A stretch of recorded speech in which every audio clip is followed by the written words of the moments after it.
Yo, yo, yo, my boy Faro's back in the building. It's been a while. It's been a minute. He's been MIA like the Hurricanes, missing in action, traveling the globe, living life. So we had a little hiatus from college football world. Hopefully he was able to keep up. It's been majorly chaotic on my end with this whole Lane Kiffin saga. I'm sure you couldn't keep up, and it's not even worthy of keeping up with the way it's gone the last 2 weeks, dude. I mean, you missed a lot. Yeah. So I hear. I mean, I try to keep up with it as much as I could, but being 6 hours ahead kind of throws you off a little bit. You get to see the bits and pieces, and yeah, sports is outside of soccer. It's kind of foreign when you're in another country. Like I said, 6 hours ahead, you're not watching the game at 2, 3 in the morning. I mean, even though when you can't sleep. Yeah, I'm back now, and towards the end of the season. Yeah, final regular season, week 14, rivalry week. Mm-hmm. Um, Plant the things, flag week, you mean? yes, things have kind of gone according to plan. There's not been many ripples in the road, I'd say. For the most part, like I say, we can rehash Florida getting blasted by Tennessee. Obviously, Florida State with their debacle on Friday night against NC State was pretty freaking epically awful. Both of those teams rolling into this week. Like I say, Florida obviously in a complete mess. Fired Billy. Had decent showings versus Georgia and Ole Miss. Completely shit the bed against Kentucky, and obviously last week against Tennessee. I mean, the injury bug too caught up with you Yeah, guys as well. Not yeah, making that as an excuse of why you guys lost, but I mean, the numbers you guys are losing is insane. yeah. Well, it's pretty bad, especially on the defensive side of the ball, where that side was kind of holding you afloat a little bit. Mm-hmm. Um, like I say, it's just the roller coaster of, a week ago, we didn't talk after, the Kentucky meltdown blowout. Yeah. And then you go play a really good road game against Ole Miss, who's going to go to the college football playoff, and you're trying to steal their coach away, to where you play in that game and you have a pick late in the game to where you had a chance to win it. And, then Yeah. to come back the very next week at home, you've been gone for a month and you just completely just play awful. Tennessee just lays waste to you. And, ultimately, basically Tennessee just does whatever they want up and down the field. Defenses ain't stopping nothing. Offense ain't getting going. Like I say, The it's a blowout. Blowout. the demons in Gainesville have been exercised. If you're Yeah, a ball fan, they dude, they were finally, playing Rocky Top forever yeah, after that they game. finally got off the 20-year schneid of 10 straight It's crazy. losses in Gainesville. From 2003 was the last time they won in Gainesville. Yeah, like I say, Tennessee just played better, and like Florida didn't play well Mm-hmm. at all. Like couldn't stop them, and then it turned into a blowout, and then the offense couldn't get rolling. So I don't even know what to expect, honestly, going into this weekend. You hope that they will just play for playing against Florida State, rivalry game. Play to spoil the bowl chance for Florida State to go to a bowl game. I don't really know how much Mm-hmm. that resonates in this game, but yeah, basically Florida and Florida State both, like I say, we could jump over to the Florida State game as well. They played about as bad as you could play on the road. The sequence there with the last 5 minutes was, if you weren't watching, was Dude, that was the longest unbelievable. 5 minutes. That was a long 5 minutes of a football game. Like Yeah, all right, the first punt hit on a player's head. Squirrel rights, telling everyone to get away, get away. It's a difficult position because you still got to block. You still got to give him enough space if you're one of the gunners or on the return team. But to hit on top of the head, go back 20, 30 yards to the punter, and then you still get a stop. Like, I think that was some of the worst offense I've seen by NC State in like a 4 or 5 minute drill to kind of end the game. And you yeah, you want couldn't. to talk about, yeah, that was awful. That was bad. That was bad. Everybody's going to highlight the two punts and whatnot, but like when you're in that situation, you got to put that game away. It's just that simple. You got to put that game away, and they couldn't. Florida State had opportunities, and they just couldn't take advantage of it. I mean, I am not a fan of CJ Bailey. I texted you that. I think he's just an athlete at quarterback. He's still young. Will he develop? Yeah, but I just, and then to, as the administration, to double down and basically say Mike's going to be our guy next year. It's like, wouldn't you wait after the Florida game to at least say, hey, we need to tell Mike, hey, you got to beat your rival. This is what could save your job right here. And I know this one game shouldn't make or break his job, but yeah, it's pretty bad. Florida State's looked pretty bad. Yeah, you improved by what, 4 games? Well, technically, right now, 3 games with hoping to go to a bowl game. But yeah, they're pretty bad. Well, like I said, I sent you and Steve the article yesterday that talked about the debt, the DEBT, the debt that Florida State is like living under. Yeah, To where they ultimately can't fire Norvell. It's like they really can't. I mean, they yeah. could and just gain more debt for sure, but this new stadium debt, Mm-hmm. hell, the debt that they're in for bringing in the new coordinators. You know, they Yeah. fired those other guys to bring in Norvell. I mean, to bring in Gus and the guy from Nebraska, Tony and White. yeah, like so they're paying those guys a substantial amount for assistant coaching jobs, and they're still paying the former OC and DC to leave town. They just now, I Yeah. think, finished the Willie Taggart buyout. Just finished, I think, or is about to finish. Mm-hmm. It's a mess, and like I say, that like I don't. I mean, great for us as Florida and Miami fans to be like, yeah, because I don't see it getting any better, man. I don't. When I listen to the guy do the pressers, I'm just like, how can you believe what this guy's saying? Like, I just can't do it. I mean, You can't. it just doesn't it doesn't vibe right. So like, I almost think that Florida State feels like maybe they're too far behind, and even though like no dominoes have really fallen in this whole coaching carousel Mm-hmm. thing, you know, James Franklin's off the Outside of board, but yeah, that's the only one. Yeah. the domino is Lane. So like, I don't know if I don't know if they basically feel like they're too late jumping in this, you know, search with, you know, all these other jobs, you know, basically having a 3-4 week head start on them, you know, making contact with some of these other guys that are like the viable candidates for this cycle. So I Yeah. don't know if they feel like they can't make a move, you know, because like I say, what if the Gators just blow out Florida State on Saturday? You know, you're like, That's man, what I'm saying. yeah. So it's like, How do again, you how do you go back? How do you I go think back and say, I think they're 5 days ago you're safe and now you're fired? yeah. Well, I think they're handcuffed right now. So I just think they're just stuck. And but yeah, like it, Florida State scored with 4 minutes to go in that game, got the 2-point conversion, made it a 3-point game, and literally had multiple chances. And like I say, NC Yeah. State did their damnedest to basically screw it Give up. it. I mean, but Screw the yeah, pooch.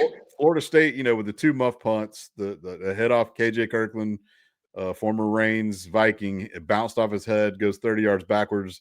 NC State recovers. They run like maybe a minute off the clock. Like, yeah, NC State they ran out of bounds one play. They threw an incomplete pass one play. You know, it was like, what are y'all doing? Can y'all not Mm-hmm.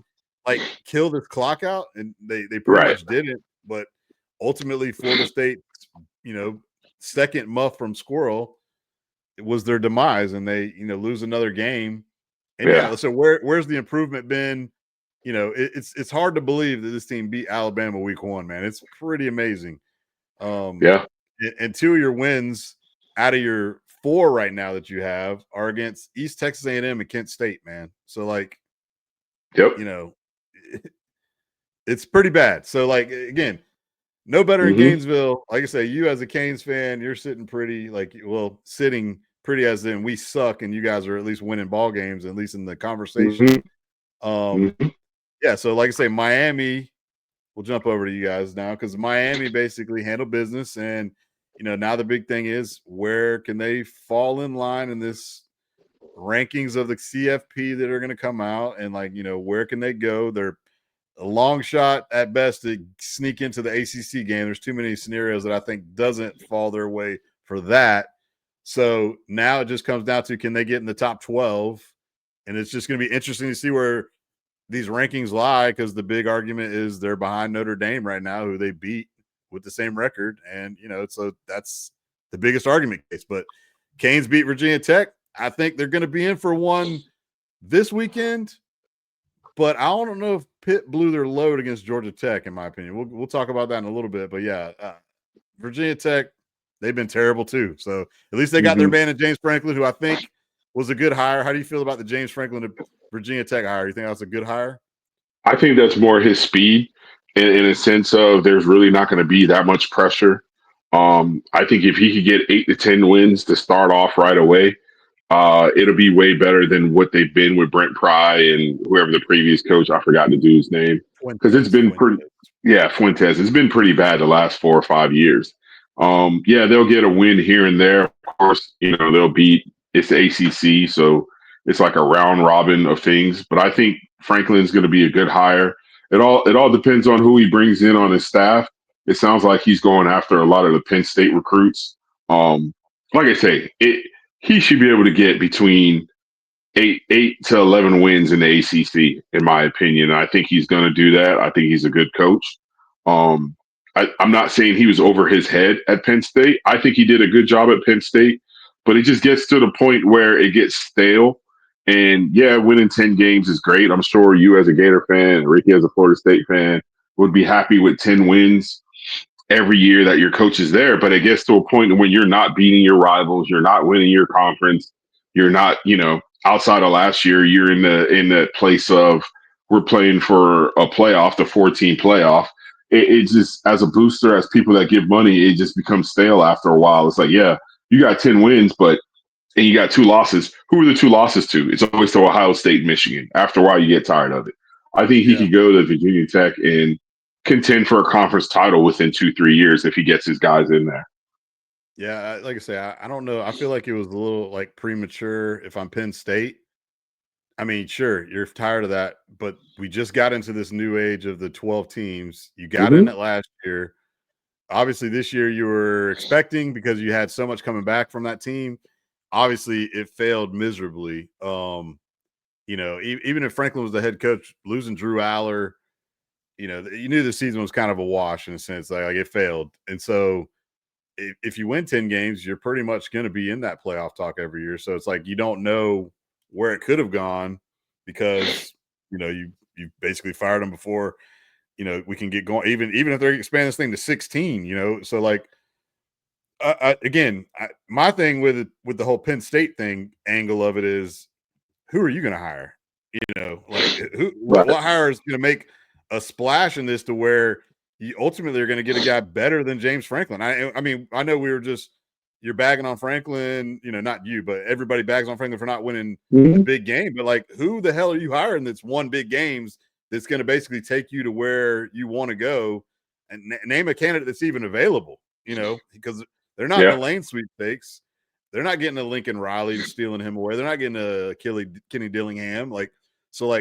Hell, they're not even getting Matt Rule, who's obviously getting his ass kicked at Nebraska by Penn State like last week. Yeah, and he resigned. He signed an extension. So that's what I'm saying. I don't totally disagree with you, but like I said, I think it's just. I was saying, do you think Penn State should have not fired James Franklin this year? No, I told you I've been on the bandwagon of he should be fired because like at some point he's been there 10 years and he's only won 1 Big Ten and he's only beaten Ohio State once and he's beaten Michigan once, I think it is. So it gets it's kind of like the Mark Richt situation at Georgia. Everyone was content with Mark Richt winning, and then it got to a point where everyone's like, "Well, if you fire him, who are you going to get better?" Did they not get better? I mean, to me, it's got better. Well, and I'm not trying to compare that situation, but you don't know until you make the decision. That was the perfect fit, and I knew when they got Kirby that was going to be. Yeah, for sure. But like I said, that's more so what I'm saying is you kind of just randomly like they just stuck the stake in him weeks before he was like the first big domino of fired coaches. It's like, did you guys have a plan of action? Like, who you even like? But at the same time, Sponge, don't tell me you're an offensive guy And you've seen that offense the last 3 years. The offense is stale. It looked terrible. You got two of the better backs in the country, and you still can't figure out how to get them the ball and how to do things with them. And it's just they you brought in Kolonicki and thought that was going to be a help, and but their offense didn't get right. better. No, it got worse, and that's why I say I think if he goes to Virginia Tech, he could run whatever he wants to run. They're not going to run him out of there right away, but he's going to have to get 8 to 12 wins. That's going to be the expectation being in the ACC. Like I said, I like the hire for Virginia Tech. I think that's more his speed. If he could get kids in there, if he could get a lot of those Penn State commits to flip and go to Va Tech, and he gets a good staff, I think he could, do something right away. I doubt like Jim Knowles will follow him to Virginia Tech. Jim Knowles, one of the better DCs in the country. I'm interested to see where he goes. And like you say, Terry Smith, the interim right now, of course the players are pushing for him. I just don't see Penn State doing that. You can't. That's a downgrade. No disrespect to him, but to go from James Franklin to Terry Smith, that's a downgrade. And you won't be doing your university any justice if you're not out there looking and trying to poach someone, even if it's a John Summerall from Tulane or a guy like that up and coming coach to bring in there. But and then a lot of times it's culture. Does your culture? Can you go into certain situations? We saw it didn't work in Baton Rouge with Brian Kelly. That's kind of how I feel about Lane. Everyone's talking about Lane going to Baton Rouge. I just don't see Lane fitting in outside of off the field at LSU. I feel like he'll fit better at Florida, but we have to wait and see until after the Egg Bowl what the decision is. I feel like it's either he stays at Ole Miss, he goes to Florida, or he takes an NFL job. That's just how I feel about Lane Kiffin at the moment. Yeah, no, I'm with you. I'm with you on that. Like I say, we can get into a little Lane talk and what your thoughts are here in a little bit. I guess, like I say, I guess really last week, obviously you guys handled biz. And we don't have to go back 2 weeks ago. Like I say, y'all smashed NC State, and like I say, there hasn't been too many crazy like upsets. Before we jump ahead to like who's playing this week, basically I guess last week, Bama goes down to Oklahoma, so that throws the whole monkey wrench in the SEC and like the SEC championship game and all that. And so it's like, what's going to happen with that scenario of here's the other thing. I can't get on board with all this. Like basically a lot of people are calling for the Auburn upset this week. Like, do you see that at all? Like where's that coming from people? They saw Deuce Knight run around a little bit, I guess, and they feel like he's going to pull a Castellanos from week one and just, I don't see it either. But back to the Canes, we needed a little bit of help just on the landscape of the top 15. We needed K-State to beat Utah, and we needed Vandy to lose, and then BYU to lose to Cincinnati. And it's just the rankings are kind of staying status quo in a sense. Especially, I think the top 8 are in. The top 8 teams currently are in. It's that back 5 or 6 that the new playoff rankings come out later tonight. But it's not going to be any much shifting. It'll just be about the same. Like you said, the only team that's going to slide down, it'll be kind of like the AP and the coaches poll. Oklahoma went up a little bit, and Bama came down, obviously, because they kind of flip flopped. So the biggest key piece for the Canes at 13 in the AP poll, which is I think what are they in the college football playoff poll? Where is that? They're in the last week. They had like 11, 12, which so they just had to put an ACC team in there. Right. So ultimately, like you say, the big question mark is, Notre Dame's not going to lose, so they're going to be 10-2. The big one will be this Big 12. Does BYU get in the Big 12 game? Just to give them another loss. Does Tennessee knock off Vandy this weekend? That would help you just in numbers wise to knock another team down. But like I say, the way that they've been talking about the committee, how they're doing it is putting them in. They put like a group in like a pod or something, and like pod of 3, and they're not. And so, exactly, it's dumb as hell because what I think it was Pate or one of these guys are saying that basically how they're doing the numbers is Miami and Notre Dame aren't in the same pod. So if they were ever in the same pod, they'd be like, Yeah, that's what I'm saying. So it's like that's a pretty interesting take, you know. Here's So the thing.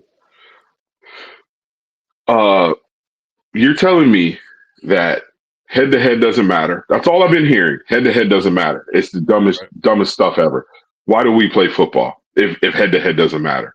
Let me go through Notre Dame's schedule and tell me where this great Notre Dame team has looked. They lost the first two to Miami and Texas A&M, right? Yep. Those are your first two losses.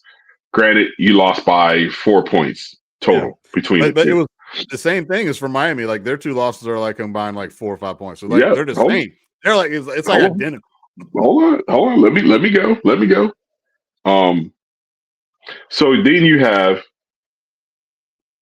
Purdue, Arkansas, Boise State, NC State, USC, which is probably a good win. Boston College, Navy, Pitt, and Syracuse. Yep. Tell me where they beat everyone's talking about the 70-7 win against Syracuse. Yeah. You struggled against you struggled against a 1-9, 1-10 Boston College, Yeah. 25-10. And then the next thing the committee says is, oh, well, Miami hasn't passed the eye test, and Miami hasn't looked right, and this and that. Since SMU, Miami's only given up 34 points in 3 games. 38-10, 41-7, and 34-17. So, granted, it's Syracuse, NC State, and Virginia Tech. They're not great teams. But once again, if two teams have the same record and the tiebreaker is head to head, how is Miami not in front of Notre Dame? Because this is what we talk about every year. You might as well get your losses at the beginning of the season. If you get your losses out, your first 2 losses out of the way, get week 1 and 2, and then that's ultimately how it's been really forever. You know, you think about going back to it's dumb. You lose earlier, it's better, you know, because it's like you're in prisoner of the moment of the season and you've lost later, so you're not as good as you were when you started, all that, yada yada. I get that. I get that argument. Like a lot of people make that in the NFL. This is not in the NFL. It's changed now. The good part is, guess what? You get a common opponent game against Pitt, who you got to beat this week, and you have a common opponent against NC State and Syracuse, who both teams waxed. You're both going to have the same record. So, like, I think idealistically, I still somehow think they both get in. I think Notre Dame's in. They're not just going to all of a sudden 100% they're in. They're not going to 100% they're in. Right. So it's now the question is, can Miami just get in? Because they're not going to just going to flip flop them and say Miami's in and Notre Dame's out. You know. So, well, we need you need UCF to beat BYU, which I don't see happening. BYU needs to beat. I don't think because I think who's going to go to the Big 12 game? It's Texas Tech and BYU at the moment. Well, that's what I'm saying. The only thing that could really kill you is if BYU wins the Big 12. Like that would give Texas Tech their second loss and they're still kind of in. Yeah, that's what I'm saying. That's where you go. That's where you go. The 2-loss thing. I don't know. That's the argument. That's a good argument. Do you say because Texas Tech's at 7? You know, they lose to BYU in the Big 12 championship game. I think they're in because it's hard to punish them if they make the Big 12 championship game. That's what I'm saying. That's what I'm saying. It kind of goes back to last year's SMU Clemson argument. And like I said, it's going to go towards where I wanted to get to ultimately. We'll put it this way. The Canes I think somehow the Canes end up getting in maybe because I do think it's just a 1-bid ACC league with whoever wins that. Guys, it's so crazy the fact that Virginia at 17 could win the ACC, you know, I mean, like I say, Pitt's still in it just because they had to beat you guys. They would ultimately be able to get in the game. Well, I think ultimately still alive to get in, and they're ranked 25th. You know what I'm saying? Yeah, I think ultimately too is we got to stop doing the charity case with the group of 5, man. I'm all about like the smaller teams having the opportunity, but if you're not within the top 15. You shouldn't have the opportunity to get in. And you still got to have, to me, quality wins. Like, I felt like if South Florida would have ran the table after they lost to Miami, I think they had a legitimate reason to get in playing because they went out and they played Florida and they played Miami. Not saying I know not a knock on the Gators, but they put them on the schedule. Yeah, totally. And on the flip side, like Tulane would have been viable with an Ole Miss loss, but then didn't lose Right. to UTSA, and then Right. won. James Madison, they don't have a leg to stand on, in my opinion, with their schedule. Or North Texas. I was about to say North Texas I was going to bring them up as well because their one big game was against South Florida, who we just talked about, who beat some of these teams but has multiple losses as well. Yeah, I totally agree with that. That like it was like the Boise State syndrome of like last year, the Boise State syndrome of letting them get into the BCS games. Like that's where it was cute. It was cute there because it's just a bowl game, and you're like, okay, let's let Boise State play against Oklahoma in the Fiesta Bowl. I don't understand why they just don't do a group of 5 playoff. Yeah, I mean, they could totally do that as well. I mean, they're doing everything else. They're letting everybody else do mini playoffs. So, like, they should probably do that as well. Hell, and you can even, if you really want to spice it up, because they're kind of doing this in the high school level, to whereas, like, okay, the group of 5 level, and then you could take the bums of the bottom of the big boy leagues and go do a mini playoff as well. So, like, that's where you put like a damn a 3-8 Florida team in there, or a 6-6 Florida State team, like an NIT almost. Yes, exactly.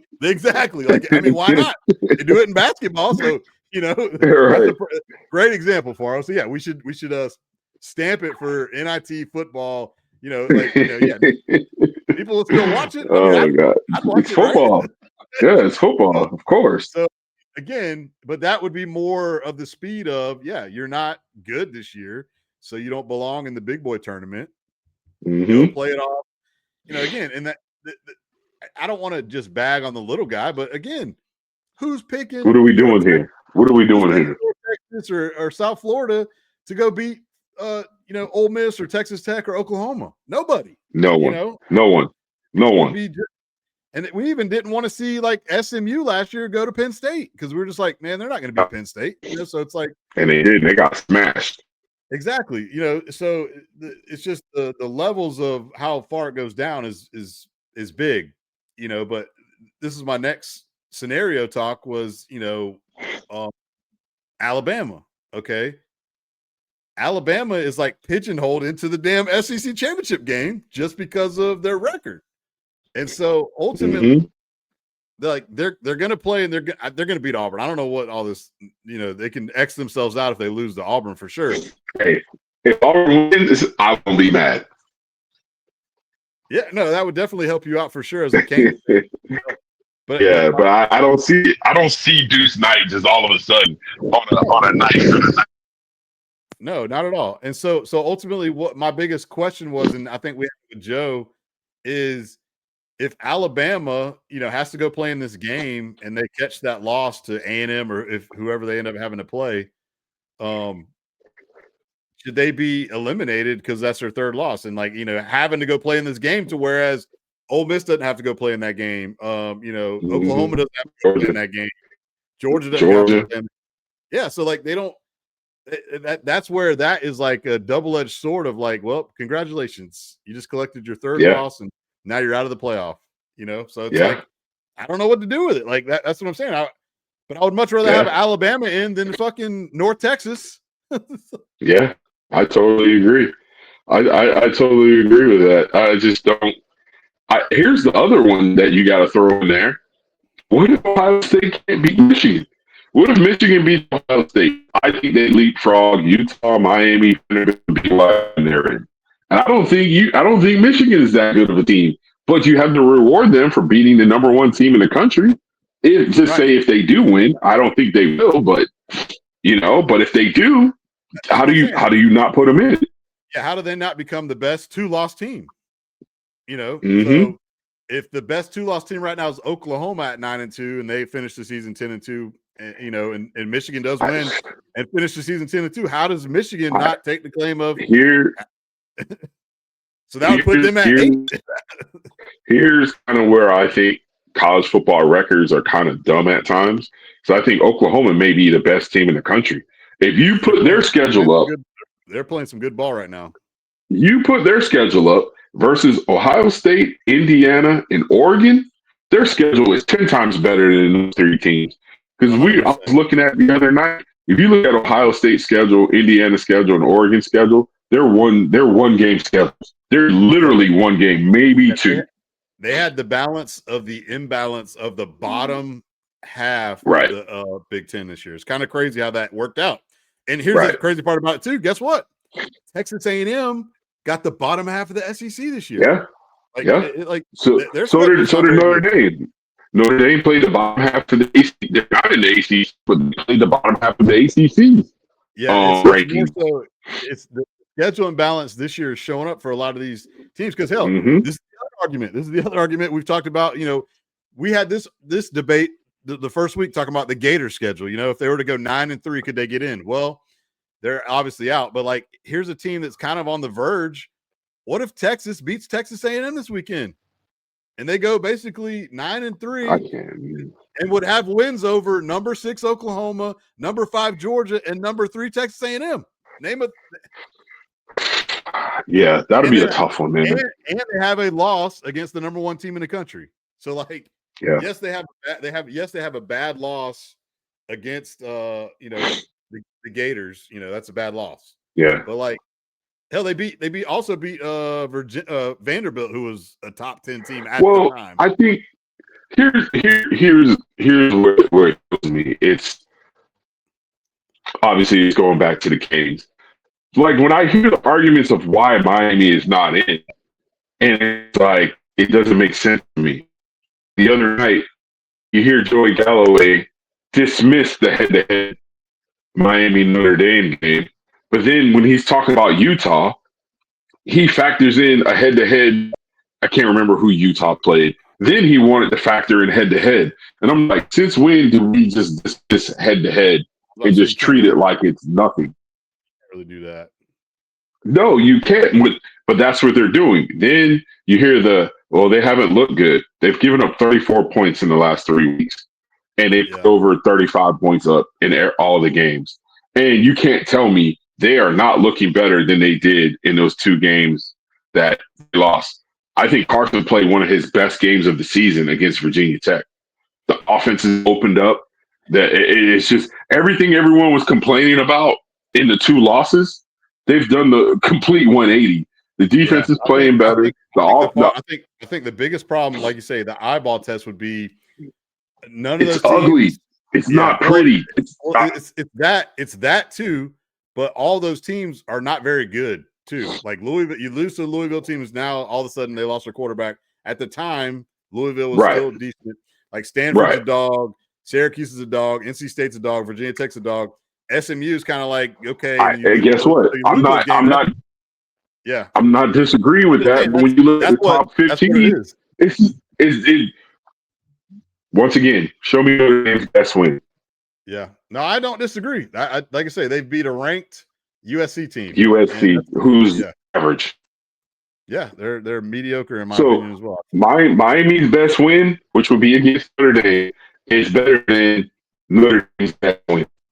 Yeah, totally. You know, when you look at Indiana, does that the Oregon game, I guess, still stands because Oregon only has 1 loss. They're watching Oregon the last couple of weeks hasn't been pretty.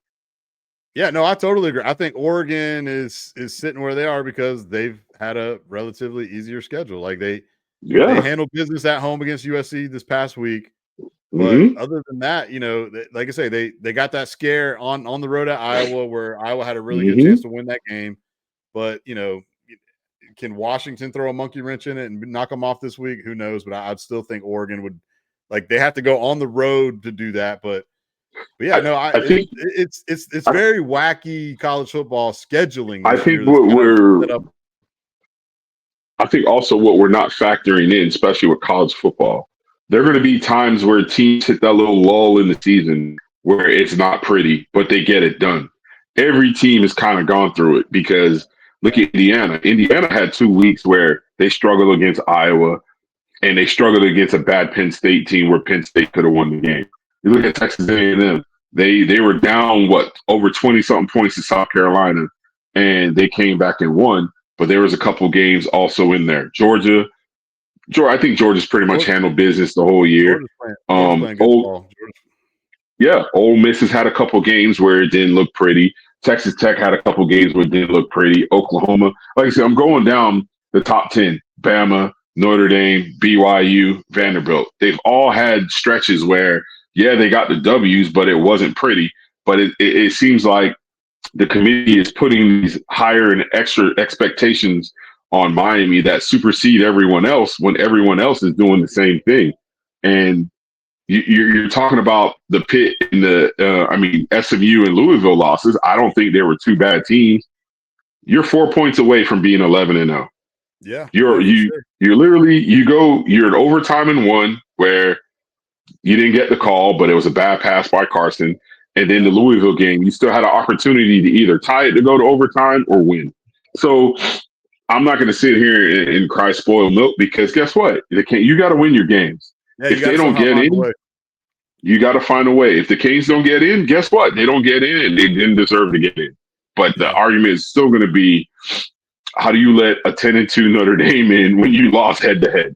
That yeah. I got into that argument. All the If project manager was a Notre Dame fan, and that's all he kept telling me. I'm like, so you're just dismissing head to head? Like, what are we yeah, doing? if Notre Dame had another big time win on there, like say they beat USC, and then say they would have had another ranked opponent, like if they would have knocked off Texas A&M, or something, then it'd be a Right? different story, It'd But be a totally different story. but again, they didn't, and so You're pretty it's going to be. both schedules are pretty comparable. I was about to say they are because they've played a lot of common opponents. So, like I say, Mm-hmm. the Canes got a big one this weekend, anyways. They just need to win. They got to It, win Saturday. it doesn't Regardless. matter. We can sit Yeah. here and talk about it on Tuesday all we want, but if they don't beat Pitt, it is all for.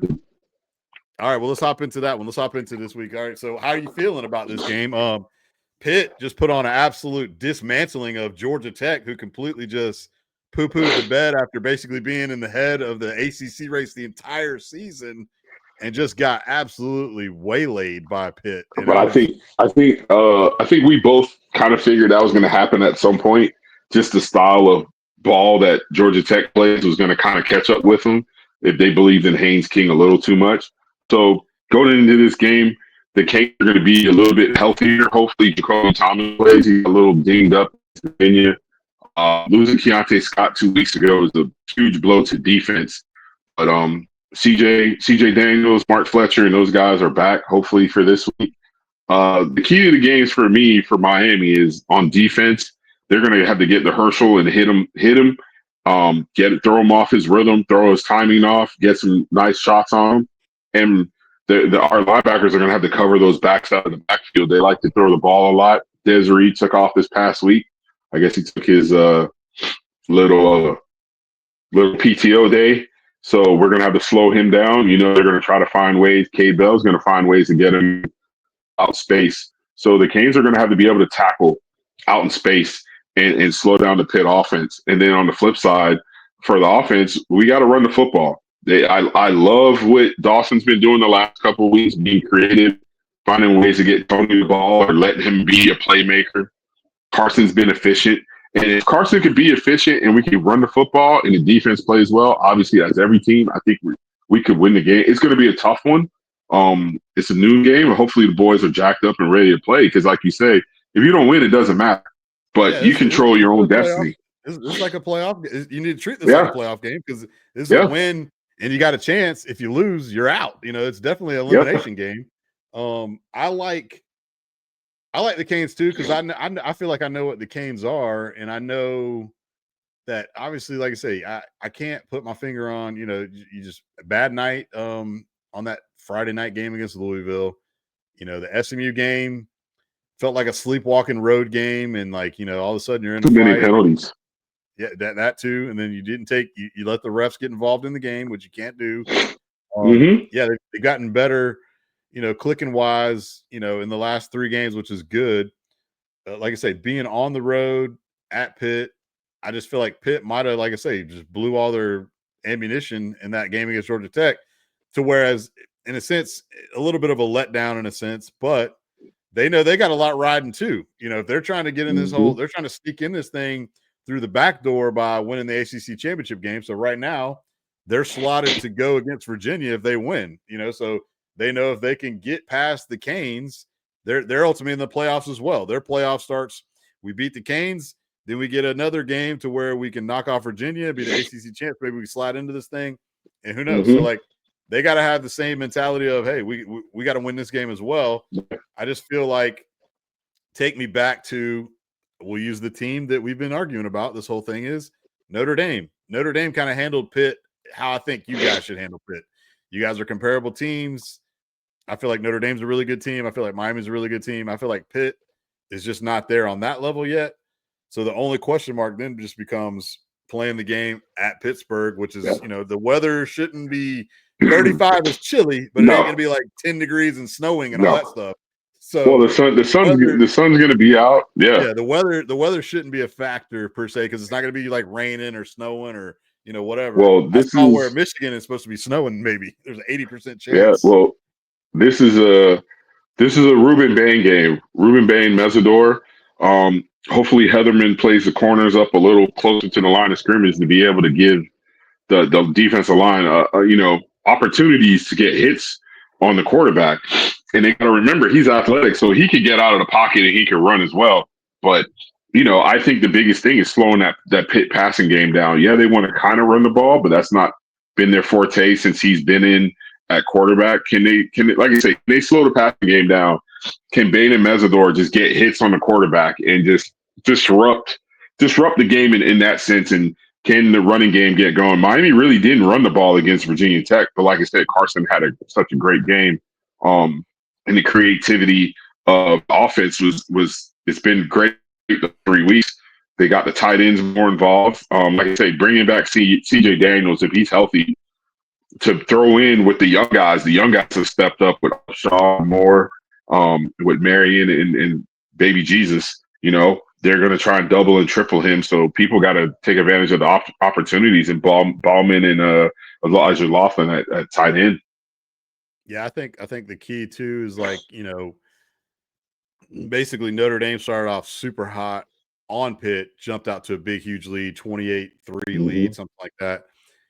Flip side, Pitt did what they wanted to, jumped out to the quick 28-0 lead against Georgia Tech. So can they jump out and get the lead? Does Miami jump out and get the lead? I think whoever kind of jumps out and gets that early initial push, is going to be in good shape. So if Pitt jumps out 14-0, it's like, okay, Miami, you're in a fight. You better figure it out. Or on the flip side, if the Canes can jump out and kind of take control early, I think they'd be in good shape. So I think but I still like Miami in this game just because I think they're the better team. I think Miami's the better team. And so now it's just going to come down to, going on the road and winning a big road game to try to set yourself up. They found some things. Yep. Hopefully they found some things these past couple of weeks to where it just carries over and gets a W. Yeah, for sure. I guess we'll talk about it just because we're inclined to. Oh boy. Yeah. This one's going to be a fun one. Yeah, yeah. I mean, again, I think man. You don't know what Florida team you're going to get. Obviously, Florida State's been pretty bad as well. Yeah. I don't know what motivation's there. This is your final game to try to put on tape for the new regime, rival. Yeah. Definitely. I mean, definitely both teams. There's probably gonna be a fight in this game just because both teams are so bad. Florida State's going to want to plant the flag on the Gator head this year. I feel like we have the better team right now, but we're not playing like it. Obviously, no. What team are we going to get? Are we going to get the team that played against Georgia and Ole Miss, or are we going to get the team that played Tennessee and Kentucky? And I don't know. So if you're going by week to week, this is the up game because we played good, bad, good, bad, good. This will be the good week. Yeah. Well, I mean, ultimately, what the Gators want to do is get Jay Ball, get him going. Hey man, start with the pitch count. Get him off the damn pitch count and let that kid fly. Let that kid run. And he needs 100. He needs 96 yards to get the 1,000-yard mark, which the last running back to get that was young Kelvin Taylor. So, wow. Yeah, I'd love for him to get 1,000. Yeah, that'd be cool to see. I think he's deserved it. He's been been the catalyst of the offense all year. In my opinion, he's been the guy. Just get him off and whoever on the outside, the walking room, to get my receiver group. Hopefully, they think this defense is going to be geeked up and play. They've been doing it all season long. They've been stepping up and playing. And on the Florida State side, and obviously, Luke Carmine is probably a big hurt. I think because he could probably match it with Robin just because of size, even though he's a little. But if you're Florida, you want to throw the ball. But it's hard for me to go right. I think Gators may win this one at home. It's going to be ugly. I think Florida's going to win. Yeah, I think somehow ultimately we pull it out. I don't know. I mean, obviously the spread's 1.5, so that's basically whoever wins the game. Yeah. Obviously, I'm biased. I think we'll win the game, but I think it's going to be an ugly game. Yeah. I don't think it's going to be very impressive. Hopefully, Jaden Ball can pound it and run the ball well. Yeah, I am. Biggest concern is, like I say, Deuce Robinson has been Florida State's biggest offensive weapon all year. He's been a matchup problem for a lot of teams. So, yeah, it's who's going to cover him, get Castellanos on the ground when they need to. Like, I feel like if this is ever a game where you want to play your last game in the swamp, Tyreek Sapp, thanks for playing. I mean, he's been awful this year for a guy who I thought really was going to, come into his own and be a man. He's played like dog. So hopefully some of these new guys, young guys, maybe get a little bit of action. Miles Graham's been tremendous. He's been fun to watch on defense. But yeah, like I said, I think ultimately Florida somehow finds a way to win, knocks Florida State out of bowl eligibility, and all is right in the world. And then we get news that Lane Kiffin's coming to Gainesville. That's the goal. That's the dream. That's the dream scenario. Happy Thanksgiving. I mean, like you said, that's a good dream. Yeah. Your connection's getting bad, Bubby. Your connection's getting bad, Bubby. You there? Internet problems. Yeah, I'm here. Yeah, hopefully Lane Kiffin is on his way to Gainesville, but we'll see. We shall see. All right, we'll see what other big time. We'll just do plant the flag week. Who's your circled games? Obviously, there's a lot.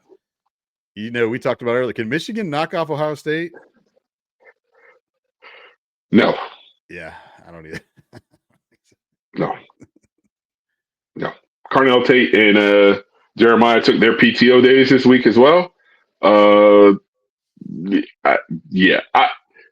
If somehow Michigan wins this game, Buddy might be worried about his job. Like, you can't lose this game. After this season, you cannot lose this game. You cannot lose this game. Yeah. That's all I can say. Like, if they lost to Michigan, if they lost to Michigan again. Fire Ryan Day, bring him to Gainesville. Let's go. That's all I got. That's all I got, man. Yeah, there's no way you can lose that game. I think Ohio State wins that game too. But like I say, it's going to make for an interesting ball game, an interesting watch just to keep your eye on it. Obviously, the Egg Bowl is going to be interesting. Does Mississippi State have a chance to knock off Ole Miss? Could that be an upset? Like, with all the lane distraction, like, what happens if Ole Miss loses? It's possible. Game? No, it's to me, it's possible. I mean, Mississippi State. They could have won. They should have beat the Gators. They could have beat Tennessee. Yep. They should have beat Texas. Yep. Like, so here's the thing: if you flip that, they're 8-4 right now. And, all of a sudden it's a different tune. Like, they're playing so they're definitely capable. And if like all this Ole Miss stuff is swirling, like, put it this way, as much stuff has been going on, I would love for Ole Miss to get knocked off by Mississippi State this week. Maybe it'll make that decision. I bet. Easier. I don't know. Like if that. So how about that? If that did happen, is Ole Miss out of the playoff for themselves with 2 losses? That's what I'm saying. That's where now they're in the 2-loss category of And that's a bad loss. Yeah, and here's the thing: if you look at Ole Miss's schedule, in all honesty, they haven't really beaten anybody good either. They beat Oklahoma as their best win. Oklahoma's their best win. With a hurt Mateer. Yeah, because their big game that they lost was Georgia. They beat LSU early in the year when they were still ranked, but LSU's Mm-hmm. turned to dog water. So yeah, like that was the thing going into last year we talked about with Ole Miss, like their schedule and balance of like they didn't have the toughest schedule. So that's 2 years in a row that they've got the good end of the SEC schedule. And so Right. yeah, I think it would be put it this way. They're now in the argumentative of they're a 2-loss team that you're putting together with all these other 2-loss teams because here's the whole other thing too, where you're going to go to that whole eyeball test, but head to head. You know, we say Oklahoma looks like one of the best dominant teams. They did beat them head to head, so that would be like a 2. They got the same record and they beat them head to head. So Yeah. it's like you're gonna, like I say, we're gonna be splitting hairs when we get to this whole thing next week, Yeah. anyways, and the week after. So like we still got Yeah. a lot of important games to go this weekend, and then championship week. What's going to suck is championship week's going to like maybe hurt Bama. Going to maybe drop a team here or there. Big 12 chaos, ACC chaos. So it's going to be interesting to see. So that Egg Bowl Friday afternoon at noon is going to be big. That whole little Friday slate is pretty nice. How it's pretty nice set up. Like you got the hate rivalry with Georgia Tech after that at 3:30. I think Georgia is playing really good ball right now. They've kind of found themselves. They were gritty and all that.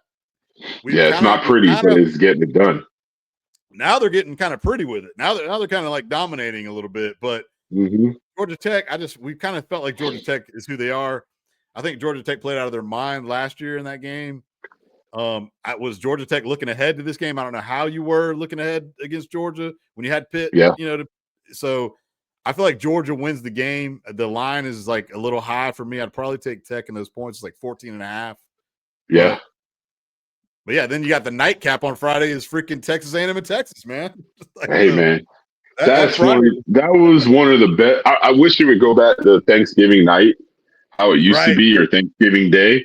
Yeah. That used to be a fun game to watch. I still think Texas A&M is the better team. If they could run the football and play defense and just knock Arch around. But I mean, you got to give Arch a little credit. They played really good this past week. I think he's starting to find himself a little bit. That's why I say people just need to be patient with him and give him time and let him get reps. That's why I sent you that. I sent you that clip that shows like, because I haven't really been paying attention to numbers and all that stuff. Yeah. And Arch is nowhere near the Heisman talk this year, which is fine. He shouldn't be. But again, if you look at the quarterbacks who are all in the Heisman race, his numbers are right on par or comparable or even better than a lot of those guys. So it's like, but ultimately it's about winning games. Yeah. I agree. But here's the big thing. What if they win this game? So it's like that's why you play them. So I think it's going to be, I don't know. I'm going Texas just because I've been kind of riding on Texas a little bit here and there in those games. And I'm kind of over A&M being on their high horse, but it doesn't matter. A&M's still going to be in the playoff if they lose this game. So then the argument becomes, what do you do with Texas? And then I don't know if A&M still would be in the SEC. Now here's where it could get real interesting. What if Texas wins this game against Texas A&M, gives them their first loss, and then either Bama or whoever gets in that SEC game gives Texas A&M their second loss? Now they're in the 2-loss category, but then it's like you're punishing them for being in the SEC championship game. So it's like again, like the scenarios where you're like, it's still out there. Give me some chaos, buddy. Chaos. Because here's the thing. I was going to say, we just said it. Ohio State, Indiana, Texas A&M, 1, 2, and 3. Like, are they definitively the best teams in the country? Sure, record-wise. But it's like, who do you like better than them? And even if you went down the next couple rungs, Oregon, who Indiana already beat, sure, Ole Miss could maybe get up and play a game. Hell, the Canes could win against any of those teams. Nobody's dominant, for this season, they're the top 3 teams. Yeah. No, I mean for this season, you got to put them there. You got to put them there because they're undefeated. So that's why. I mean, you think about it like this: like, what if Oklahoma goes? What if they're in Norman sleepwalking against a LSU team that still has a lot of talent? I don't think they're going to lose to LSU, but LSU is still talented enough to win that game. Missouri and Arkansas. Arkansas could beat Missouri, Tennessee and Vanderbilt. Tennessee could easily, like, if you put those two I teams on think the field, that's gonna be a hell. I think that's gonna be a hell of a game. right? There's no way. Yeah, Vandy's 14 and Tennessee's 20. There's no way you feel like Vanderbilt's head to heels better than Tennessee or vice versa. But if that Tennessee offense gets up and going, I could see Tennessee taking them boys behind the woodshed. I can see it the other way as well. But I think I'm rooting for the Big Orange this weekend to knock Vanderbilt out, so we don't have to worry about them as being a Canes fan. I'm rooting for Virginia Tech. Hard to say that. That's one of our rivals to beat Virginia to kind of, to help the scenarios of the Canes to get in the ACC championship game. Right. Um, and then there was one more game I saw I thought that was pretty close. Alabama Auburn. I don't see Auburn beating Bama. I just don't. Man, like, dude, I just yeah, I've been Bama. seeing it too. It just makes no The sense. matchup against Oklahoma was not a good one. Everybody kind of said it. We hadn't really been talking about it a lot. Like, we talked about Ty Simpson. The biggest thing with Bama's biggest problem is their running game has not really ever gotten going this year. Yeah, it's And been non-existent. they're too reliant on Simpson to beat them. But like, we talked about schedule and like all that stuff, and we looked at, Bama, how they had to go through a ranked top 5 Georgia. They had to beat Vandy. They had to beat Missouri and all these Tennessee. Those all teams were ranked. They had that little gauntlet. Then they were like, okay, you get a reprieve, and you got to go to South Carolina, who we talked about. Again, South Carolina's dog, but they got dudes, and they can get up for a game like they did against Bama, like they did against Texas A&M, to where you got to find a way to win. Then you come back and you got to play against a team who doesn't like you in LSU. So like, they had literally banger, banger, banger, banger, banger. And then, by the way, now you got to go play an Oklahoma team who's hot, and they got them. And here's the thing. Bama was still right in that damn game. That, Oklahoma made the plays at the end to win it. But, and then obviously they played Eastern Illinois. But like, Auburn has been terrible all year. Like, what are people talking about? This is going to be an upset. Yeah. Like, I took it to the bank. I locked mine in. I'm like, I might throw 100 just on, 5.5 minus 5.5 just on Bama winning. I think it's just because it's a night game. Because it's a night game at Jordan Air. I don't see it, but whatever. I don't see Deuce Knight coming out there and just lighting it up. Pick six stuff, and like, I'm just like, all right. Well, here's another one that could cost someone their job: the Palmetto Bowl between Beamer and Dabo. I mean, Dabo hadn't beat South Carolina in what, 4 or 5 years. They're kind of along the lines of the whole Michigan Ohio State trend. I mean, I think Dabo's safe, but at the same time, you can't lose another game to your in-state rival. Yeah, they just can't. I don't think Dabo gets fired. He's still going to a bowl game. Again, bowl games are bowl games, but like, you got 6 wins, so 6-6 season off of what you had coming in back this season with all the stuff. Like, that's bad. So Dabo won't get fired, but like, his seat will be hot going into next year. To where it's like, dude, you got to get us back in this ACC championship game. You got to get us back in this ACC top race, get us into the playoff. We got to get all that stuff back in, or you're going to be out. And so, like, what's wild too is, jumping before we finish up with like rivalry week and like maybe transition into like a little bit of like, have you heard the rumor mill of like DeBoer to Penn State or something? And like, it's like, it's just like they're pulling out any and everything to be like this or that or whatever. So I like to say, I don't see it. You not being here for the last 2 weeks, and then me and Dave talking, and like all the like just Gator Twitter, Ole Miss Twitter, LSU Twitter. I'm talking about, dude, it's been insanity to where you just got to like step away. You get some report, some insider. You got somebody who told you this or this, that, and the other, and you're hearing this news, and like, it's a done deal here, it's a done deal there. And then you see Josh Pates. Pates. Oh, I know where he's going. Wow, like, okay. Yeah, he was being completely sarcastic with that. Apparently, is what he said. I'm sure. I'm sure. Like, I know where Lane's going, dude. He told me. I called him up last night. So like, the reports are, Keywan told me that, the Kiffins have contacted Buchholz about Knox playing quarterback there. There's his son, the coach's son plays quarterback there right now. It's like, are we going to have a 2 quarterback sit? Like, what's, all that type of crap. So like, a house has been sold in Baton Rouge, they're looking at how, so it's like, Nobody knows what's going on, and I don't even know if It Lane knows has what's going been. on. But here's a couple of scenarios that I want to throw out to you and see where you're at with this.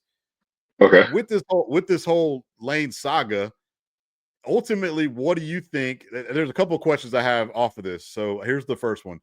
What do you think is going to come out of this Saturday after the Egg Bowl, conversation? Is he leaving? Is he staying?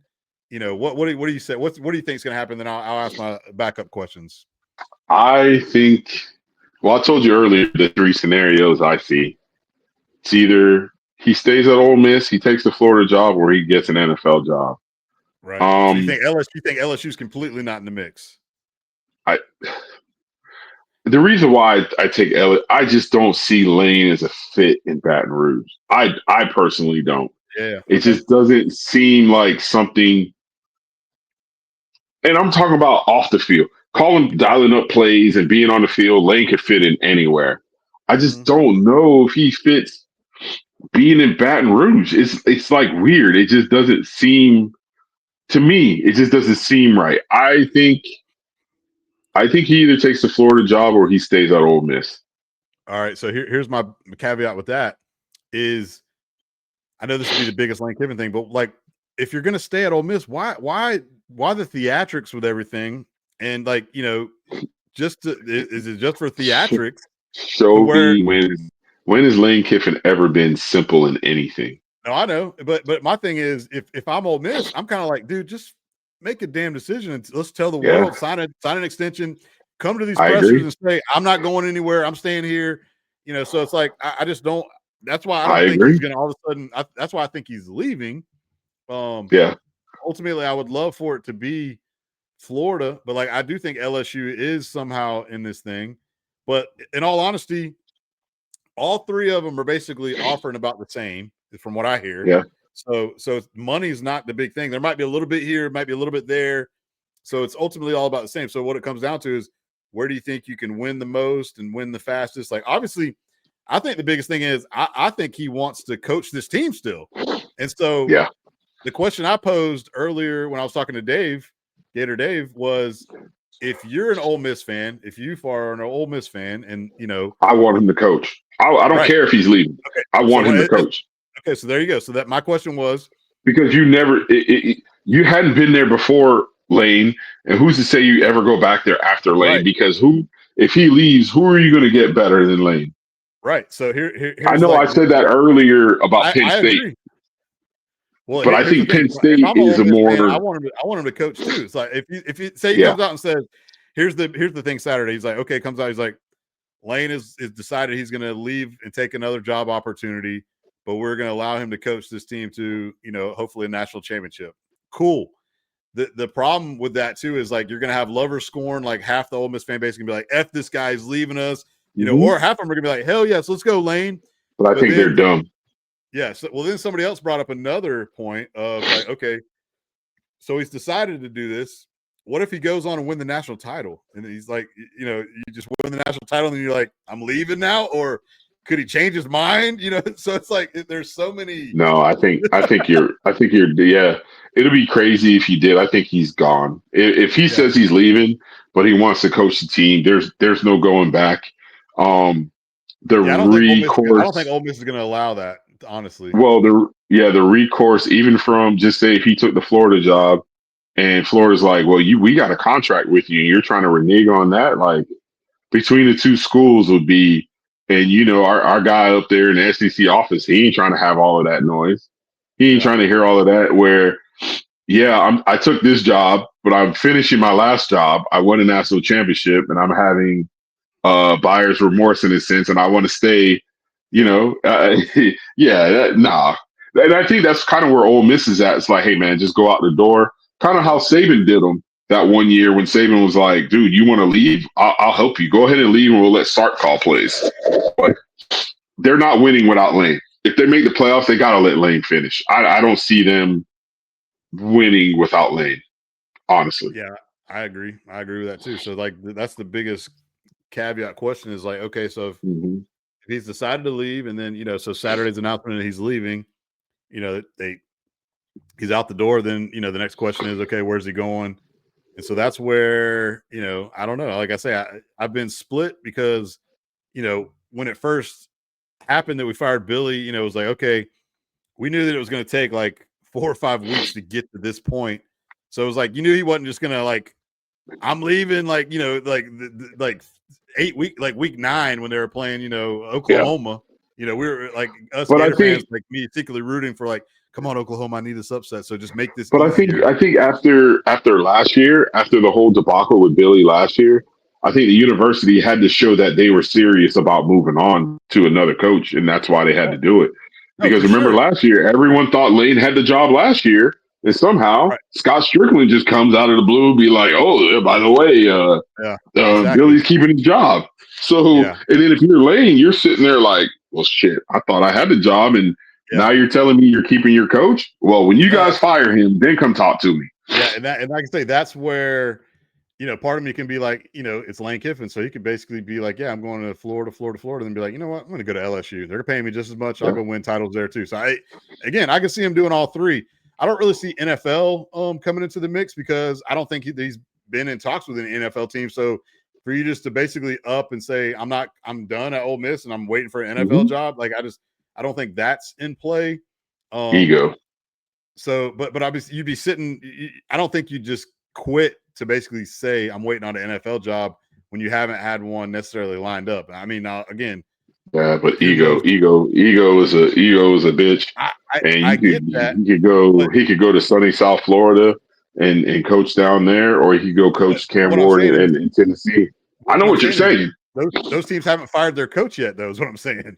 So, like, unless they're going to fire him on Saturday, Oh, which Tennessee has yeah, no. yeah, Tennessee's yeah, coach is fired. yeah. Well, McDaniel's not is what I mean. So like, and again, Oh, he would McDaniel's is have. fired. I know he's fired, but he's not officially fired. Yeah, But again, I think it's I don't think he's NFL. I think he's now want to be in college. I could be wrong. Who knows? But I guess the second question would be like, okay, what if Lane decides to stay at Ole Miss or goes to LSU? Then what does Florida turn to? Like, who's their next guy that they zero in on? Who they've obviously already had to target, and where do they go from there? Is the biggest I, quandary of all. yeah, And I only yeah. have one name. I only have one name that would be like slightly, if Lane is 1A, this guy's 1B, and they're close on parallel, even though I want Lane. This guy, we've talked about him. He's Lincoln. clearly Lincoln would be you better get Lincoln Riley to leave USC, you know. Yeah. But and even if he decided, then now it's a shit show. Now it's like I don't know what you're gonna do. So And that's where it's kind of looking like. And that's a then scary thing. That's who a do you scary thing. settle on? Yeah, who do you settle on? Do you go John Summerall, or do you go Brom, or do you go Rhett Lashley? Like Brom the ain't leaving. Brom ain't yeah, leaving. Key ain't leaving, which I don't want Brent Key yeah, anyways. I never did. Keys is supposedly signing an I extension at Georgia know. Tech. Yeah, Brom ain't That's what leaving. I'm I don't want saying. Brom But anyway. Brom wins big games, but Brom also loses dumb games too. yeah, Um, but that's the thing. Like yeah, who do Jed Fish. Like you again, get? we talked about we brought Jed No, Fish. No, that's what I'm saying. I don't. no. And I almost think too. I think that's what Florida State is almost thinking too. They better take a big Yeah, swing at Dillingham. Like, can you get Dillingham out of Arizona State? He'd be like my number 3. And so like, yeah, because I don't want Drinkowitz from Missouri. I don't want Alex Golish. I don't like. I yeah. don't want these guys. What's funny is You may Dave have brought to up settle. let's go settle for North Texas's guy and bring your quarterback over. Like, Yeah, the guy's leading the country in that'll suck. passing. He's a freshman. But we're going G5 again with a North Texas coach. Like, come on. Like, Yeah, it's nah. again, if we put all our eggs in the basket, you offered him a lot of money, everything seems Uh, like the right fit. Like, let's if just get if Lane Kiffin. Come on. if you're gonna do that, just a hypothetical. If you're gonna go after the North Texas head coach, hey man, there's a guy sitting up there in Columbus that we know that can recruit his ass off and get players there.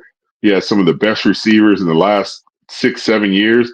Just go get Brian Hartline You know, at it's that funny. point. So this morning on we did a Q&A on Gators Breakdown this morning actually, Mhm. and rumors again, hypotheticals, whatever, because Urban got introduced to the Hall of Fame Yeah, last Saturday night against yeah. I Tennessee. saw it. Uh huh. Dave threw out a hypothetical of that, of like, let's bring in Urban to be like a placeholder, interim style head coach. Bring on Hartline, and then like he brought that up, and like it's like I was like I can get on board with that. So it's like you have Urban as a 1-year guy to kind of like set it in I don't want place. no. Just move on with Heartline. If that's Yeah. what you want to do, I like I say, The I problem with feel that, like the scary proposition with that is the fact that Hartline was literally he's been a wide receiver coach the entire time. Yes, he's a hell of a recruiter. This is his first year being the OC. Is he really calling the plays, or is it Ryan Day's offense? I have no idea. I mean, I know it's Ryan Day's offense, but once again, I know that guy could get Jimmy's and Joe's down there in Gainesville. Yeah, He could go. Hopefully, that guy can recruit his ass off. I know, but recruiting is a total different thing now. Like, yes, he's making good relationships, but like Ohio State's stroking big checks now. Not to say that we can't, but like that's where what it boils down to is how much are you paying me? Jeremiah Smith is saying, okay, I'm coming. I get that, but I still feel like Heartline has cachet. But we're going down. We're at the bottom of the barrel if we're talking about Brian Hartline.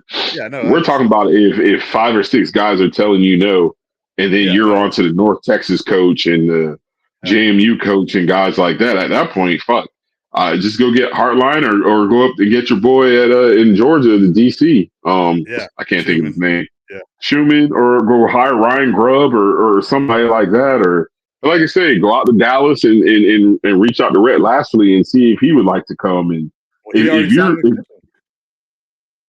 true, I forgot he did. But yeah, if you're down to your 6th, 7th choice, then I don't know. That's what I'm saying. I don't know where, and that's where internally, like we said, is like your program is in way bigger of a disarray than you think you are, and you got major problems to basically be like, well, we can't snag one of these other guys away from their program. And so like again, Lane Kiffin definitely is a huge fish, one of the top coaches in the game.